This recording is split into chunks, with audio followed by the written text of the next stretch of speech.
Latest எபிசோடுகளை விளம்பரங்களே இல்லாமல் காணுங்கள்.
வித்யா, உன்னை நம்பி ஆண்டி இந்த நகையெல்லாம் ஒப்படைச்சிருக்காங்கன்னு சந்தோஷப்பட்டல்ல? இப்ப இத வச்சே உன் கதையை முடிக்கிறேன் பாரு.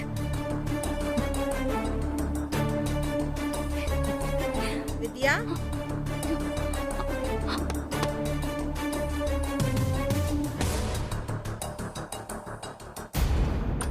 வித்யா, வித்யா,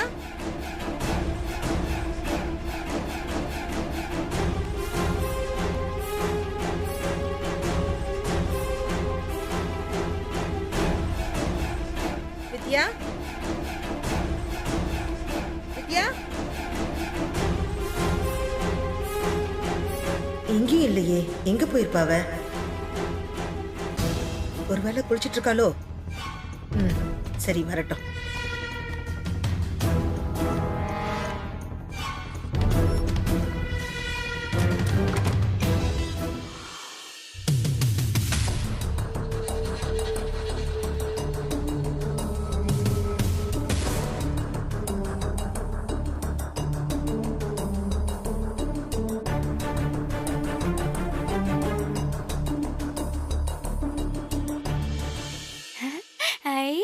அழகா இருக்கியே.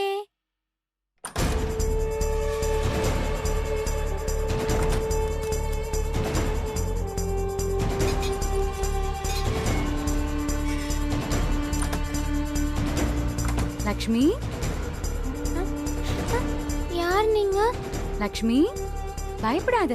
உன் அக்கா வித்யா இருக்கால, நான் அவளோட ஃப்ரெண்டு தான்.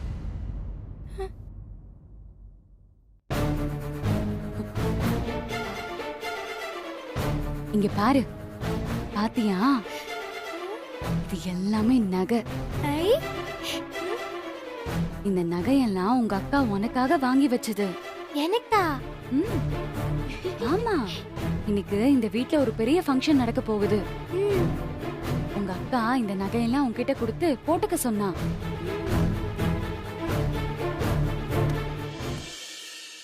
இப்ப எப்படி இவளை கீழே வர வைக்கிறது?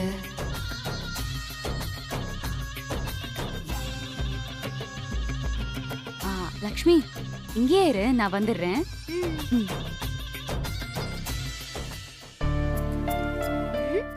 வளையல்.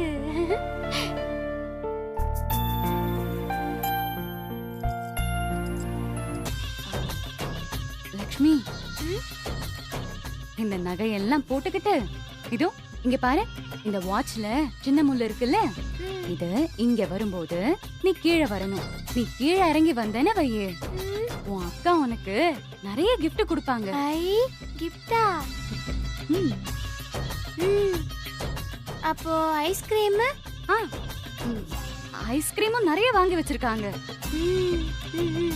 உனக்கு ஐஸ்கிரீமும் கிஃப்டும் வேணும்னா நீ நான் சொன்ன மாதிரி பண்ணணும், சரியா? நகைய போட்டுக்கிறியா? போட்டுக்கிறேன். நீயா போட்டுக்கிறியா இல்ல நான் போட்டு விடவா? நானே போட்டுக்கிறேன். Very good. கரெக்டா இந்த சின்ன முள்ளு இங்க வரும்போது நீ வெளியே வரணும், சரியா?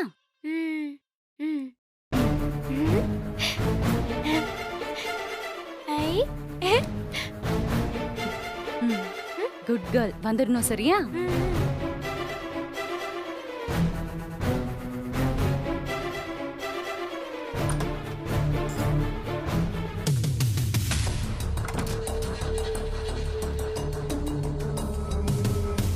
வித்யா, இன்னையோட உன் கதை க்ளோஸ் டி.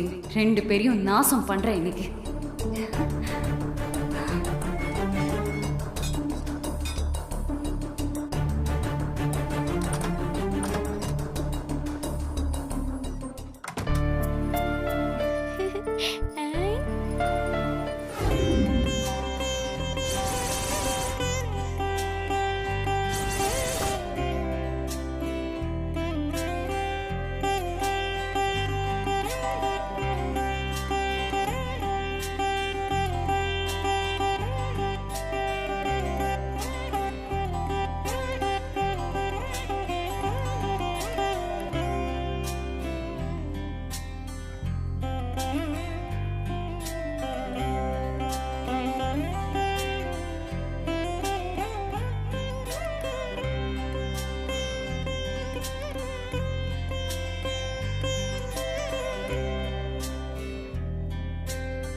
வேதா, பாத பூஜை ஆரம்பிச்சிடலாமா? சரிக்கா. எங்க டைம் ஆச்சு, இன்னும் அந்த கார்த்தியை காணோம். இந்நேரம் வந்திருக்கணுமே.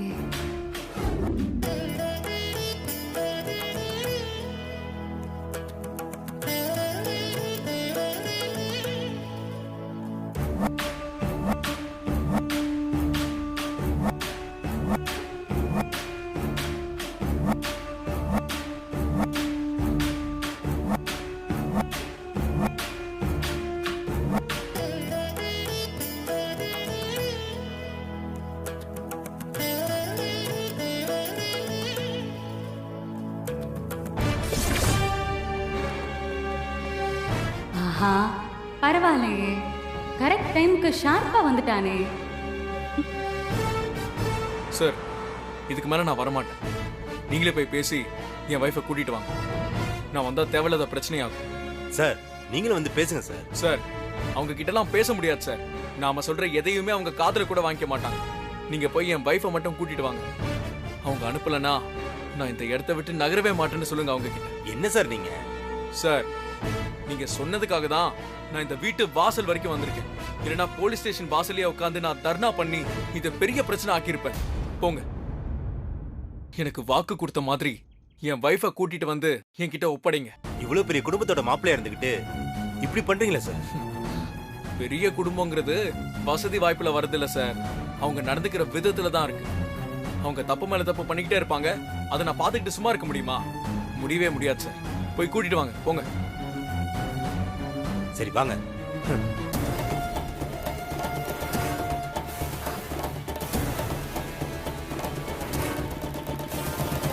மேடம்,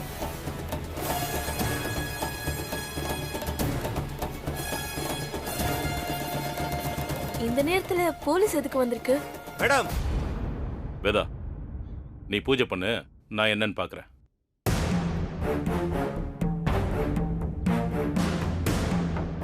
என்ன விஷயம் சார், சொல்லுங்க. மேடம் வர சொல்றீங்களா? அவங்க கிட்ட தான் பேசணும். அம்மா பூஜையில இருக்காங்க. என்ன நீங்க கிட்ட சொல்லுங்க. ஏதாவது பிரச்சனையா? பிரச்சனை தான் சார். அதனாலதான் மேடத்துக்கிட்ட பேசணும்னு சொல்றேன். மேடம், ஒரு நிமிஷம் இங்க வரீங்களா? மேடம். வேதா, இரு வேதா. பூஜையை பாதியில நிறுத்திட்டு போக கூடாது.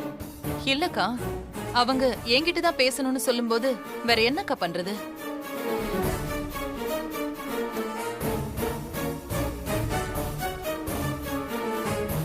சொல்லுங்க சார். Sorry madam. பரவாயில்ல, விஷயத்த சொல்லுங்க.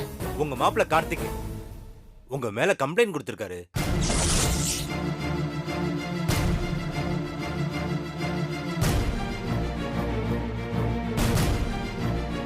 கம்ப்ளைண்டா? கார்த்திகா, என்ன சொல்றீங்க? என்னன்னு கம்ப்ளைண்ட் கொடுத்திருக்காரு? நீங்க அவரோட ஒய்ஃப, அதாவது உங்க பொண்ண உங்களோட கட்டுப்பாட்டுல வச்சுக்கிட்டு அவருக்கு தெரியாம வேற ஒருத்தர் கூட கல்யாணம் பண்ணி வைக்க பாக்குறீங்களா? என்னடா அச்சச்சோ, என்ன இப்படி எல்லாம் கம்ப்ளைண்ட் கொடுத்திருக்கான்? அவனோட மிடில் கிளாஸ் புத்தியை காமிச்சிட்டான் பாத்தீங்களா? அப்புறம் அவர் ஒய்ஃப் அவர்கிட்ட ஒப்படைக்கணுமா? இல்லனா அவர் ஒய்ஃபுக்கு நீங்க இல்லீகலா கல்யாணம் பண்ணி வைக்க ட்ரை பண்ற குற்றத்துக்காக உங்களை அரெஸ்ட் பண்ணணும்னு சொல்றாரு.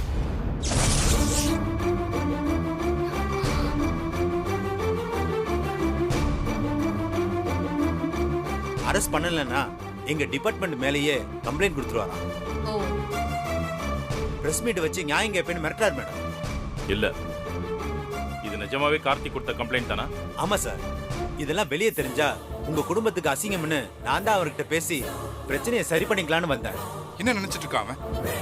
இத்தனை நாள் ஒழுங்கா தானே இருந்தான். அன்னைக்கு இப்படிதான் உங்களை பத்தி தேவையில்லாம தப்பா பேசினா பிரச்சனையாச்சு. இன்னைக்கு இப்படி ஒரு வேலையை பார்த்திருக்கான். என்னாச்சு அவனுக்கு? ஏற்கனவே பிரச்சனையாச்சா? ஆமாமா.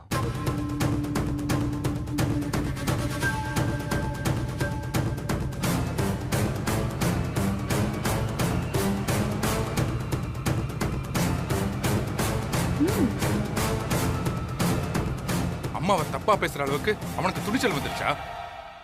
எப்படி அவனை சும்மா விட்டுட்டு வந்த? விஜய், கொஞ்சம் அமைதியா இரு. இல்லம்மா, நான் என்ன சொல்றேன்? யாரும் ஒரு வார்த்தை பேசக்கூடாது. இப்ப அவர் எங்க இருக்காரு? வெளியில தான் மேடம் நிக்கிறாரு.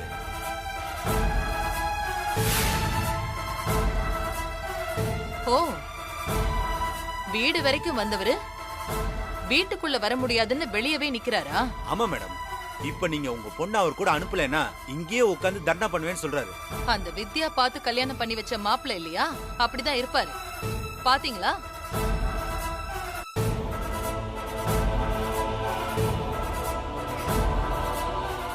எல்லாரும் ஏதோ அவ இந்த குடும்பத்துக்கு நல்லதுதான் பண்றான்னு பேசுனீங்களே. எப்படி ஒருத்தனை என்னோட பொண்ணுக்கு கல்யாணம் பண்ணி வச்சிருக்கான்னு பாத்தீங்களா? கற்பனையில கூட அவளால இந்த குடும்பத்துக்கு ஒரு நல்லதும் நடக்காது. இப்படியெல்லாம் இவரை தூண்டி விட்டு பிரச்சனை கொடுத்தா நான் ரொம்ப பலவீனம் ஆயிடுவேன்னு அவ நினைச்சிட்டு இருக்கா. பாத்துக்கலாம்.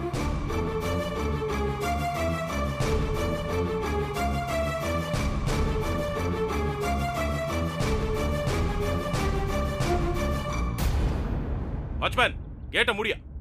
வெளியே ஆளுங்கெல்லாம் வேடிக்கை பார்த்துட்டு இருக்காங்க. என்ன சார், எதுக்கு கேட்ட மூட சொல்றீங்க? உங்க குடும்பமானலாம் போகுதோ?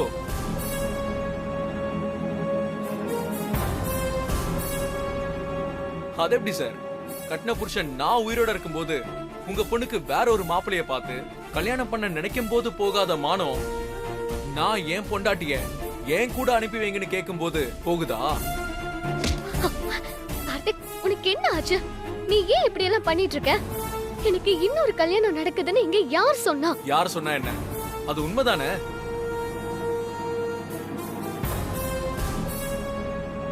உனக்கு இன்னொரு கல்யாணம் நடக்க போகுது தானே? பைத்தியம் மாதிரி பேசாத கார்த்திக். ஆமா மனசா, நான் பைத்தியக்காரன் தான். நீதான் என் வாழ்க்கைன்னு உன்னை மட்டுமே நினைச்சு வாழ்ந்துகிட்டு இருக்கேன்ல. நான் பைத்தியக்காரன் தான். உன்னை கல்யாணம் பண்ணிக்கிட்டு உங்க அம்மா சொன்னாங்கன்னு என்ன ப்ரூவ் பண்ணிக்கிறதுக்காக தினம் தினம் ஓடி உழைச்சுக்கிட்டு இருக்கேன்ல. நான் பைத்தியக்காரன் தான். எவ்வளவு ஓடினாலும் நான் ஜெயிக்கவே கூடாதுன்னு உங்க அம்மா சதி பண்றது கூட தெரியாம இருந்தல்ல. நான் பைத்தியக்காரன் தான். கார்த்திக், நான் உன்கிட்ட ஏற்கனவே சொல்லிட்டேன். நீ திரும்ப திரும்ப தப்பா புரிஞ்சுக்கிட்டு மேலும் மேலும் பிரச்சனை தான் பண்ணிக்கிட்டு இருக்க. பார், எங்க அம்மா அப்படிலாம் எதுவுமே செய்யல. உன்னை யாரும் மனசா கிட்ட இருந்து பிரிக்கவும் நினைக்கல. இதெல்லாம் உன்னோட கற்பனை. இனி நான் உங்க யாரையுமே நல்லவங்கன்னு நம்பி ஏமாற தயாரா இல்லைங்க. என் உயிரே போனாலும் என் மானசாவை நான் விட்டு கொடுக்க மாட்டேன். அவ என் கூட இருந்த வரைக்கும் அவளுக்கு எல்லாமே நான் தான். எப்போ உங்களை நம்பி நான் அவளை இந்த வீட்டுல விட்டுட்டு போனேனோ அப்பவே நீங்க எல்லாரும் சேர்ந்து அவ மனசை மாத்த ஆரம்பிச்சிட்டீங்க.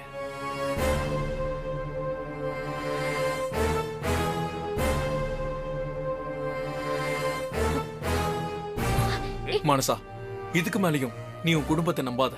அவங்க நம்மள கண்டிப்பா சேர்த்து வைக்க மாட்டாங்க. நீ என் கூட வந்துரு. வா. கார்த்திக், நீ நினைக்கிற மாதிரி இங்க எதுவுமே நடக்கல. ஏன் மானசா நீயும் அவங்களோட சேர்ந்து இப்படி போய் சொல்ற? தயவு செஞ்சு என் கூட வா மானசா. கைய விடு. நீ நியாயமா வந்து பேசியிருந்தா இங்க யாரு தடுத்திருந்தாலும் நான் உன் பின்னாடி வந்திருப்பேன். ஆனா நீ இப்போ என் குடும்பத்து மேல அபாண்டமா பழி போட்டுட்டு என்ன வர சொல்ற? இப்ப நான் மட்டும் உன் கூட வந்தனா அது நான் என் குடும்பத்துக்கு செய்யற துரோகம். நீ நினைக்கிற மாதிரி இங்க யாரும் தப்பானவங்க இல்ல கார்த்திக். அத முதல்ல நீ புரிஞ்சுக்கோ. புரிஞ்சுக்கிட்டேன் மனசா, நல்லா புரிஞ்சுக்கிட்டேன். எல்லாரும் சேர்ந்து எந்த அளவுக்கு உன்னோட மனசை மாத்திருக்காங்கன்னு நல்லாவே புரிஞ்சுக்கிட்டேன். எல்லா பிரச்சனைக்கும் காரணமே நீங்க தானே. கடைசியா ஒரு தடவை கேக்குறேன், என் பொண்டாட்டியை என் கூட அனுப்பி வைக்க முடியுமா முடியாதா? முடியாது. என்ன பண்ணுவீங்க? வேதா, கொஞ்சம் பொறுமையா இரு. அவர்தான் ஏதோ புரியாம பேசுறாருன்னா நாமளும் சரியா நிக்க கூடாது. யாரு இவரா புரியாம பேசுறாரு? ரொம்ப தெளிவா பேசுறாரு. இவர மாதிரி சந்தேக குணம் படைச்சவர் கூட என் பொண்ணு வாழ்றதும் ஒண்ணுதான், இந்த வீட்லயே அவ வாழ வெட்டியா இருக்கிறதும் ஒண்ணுதான்.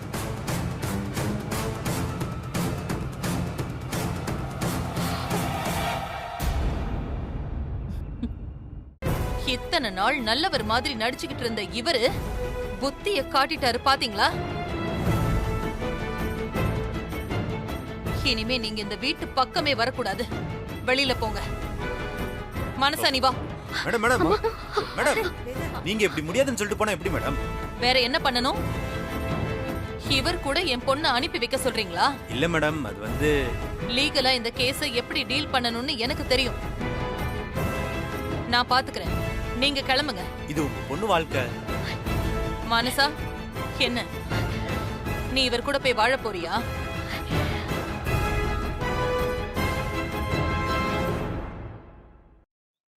சொல்லு.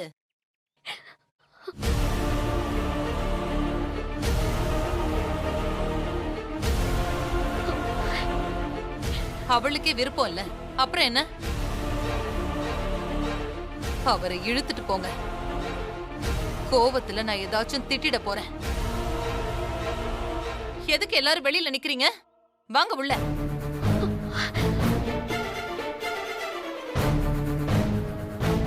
பணக்கார திமிர காட்டிட்டு போறாங்கல்ல, ஏழைங்களோட வைராக்கியத்தை நானும் காட்டட்டுமா? மனசா இல்லாம நான் இங்க இருந்து ஒரு அடி கூட நகர மாட்டேன். கார்த்திக், வேண்டாம், எழுந்து, கார்த்திக். கார்த்திக் என்ன பண்றீங்க?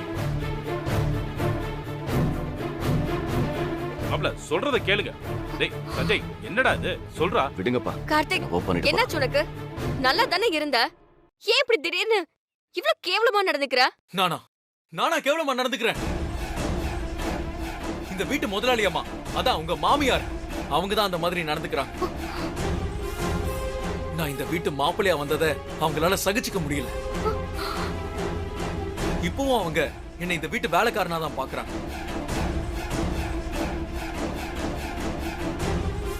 அதான் என்னை ஏத்துக்கிற மாதிரி மானசாவை இந்த வீட்டுக்குள்ள சேர்த்துக்கிட்டு என்ன அவகிட்ட இருந்து பிரிக்க பாக்குறாங்க. ஆனா நான் விட மாட்டேன். அத்தை அந்த மாதிரி எல்லாம் செய்யற ஆளே இல்ல. நீ தப்பா புரிஞ்சுக்கிட்டு இருக்க. அப்புறம் யார் இதெல்லாம் செஞ்சா?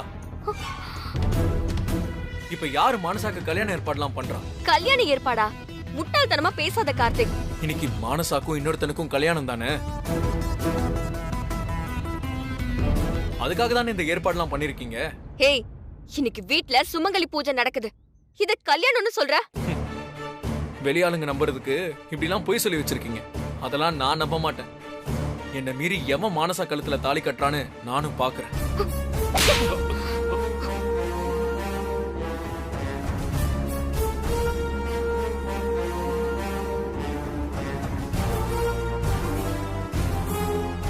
நானும் பாத்துக்கிட்டே இருக்கேன், சம்மந்தம் இல்லாம பேசிட்டு இருக்க.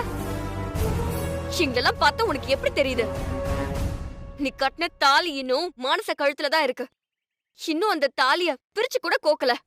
நீ என்னடானா அறுத்து கட்ட போறேன்னு பேசிட்டு இருக்க? அத்தை எந்த பேங்குக்கும் போன் பண்ணல, யார்கிட்டயும் லோன் கொடுக்க கூடாதுன்னு சொல்லல. யாரோ மூணாவது மனுஷங்க சொல்றத நம்பிக்கிட்டு முட்டாள்தனமா நடந்துட்டு இருக்க.